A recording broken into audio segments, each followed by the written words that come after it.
नमस्कार विद्यार्थी मित्रांनो, आज आपण बघणार आहोत चालू घडामोडी 2024 3 ऑगस्ट 2024चे काही महत्त्वाचे प्रश्न।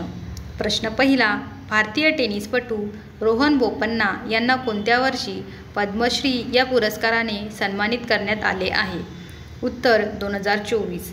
प्रश्न दुसरा, व्हेनेझुएला या देशाच्या राष्ट्राध्यक्षपदी कोणाची निवड करण्यात आली आहे? उत्तर निकोलस मादुरो। प्रश्न तिसरा, नुकतेच निधन झालेल्या भारतीय संघाचे दिग्गज माजी खेळाडू व प्रशिक्षक यांचे नाव काय आहे? उत्तर अंशुमन गायकवाड। प्रश्न चौथा, पॅरिस ऑलिम्पिक 2024मध्ये पुरुषांच्या 50 मीटर रायफल नेमबाजी स्पर्धेत कांस्य पदक कोणी जिंकले? उत्तर स्वप्नील कुसळे। प्रश्न पाचवा, पॅरिस ऑलिम्पिक 2024मध्ये पुरुषांच्या 50 मीटर रायफल नेमबाजी स्पर्धेत कांस्य पदक जिंकणारे स्वप्नील कुसळे हे कोणत्या जिल्ह्याचे आहेत? उत्तर कोल्हापूर। व्हिडिओ आवडल्यास लाईक करा, शेअर करा व चॅनलला सबस्क्राईब करा।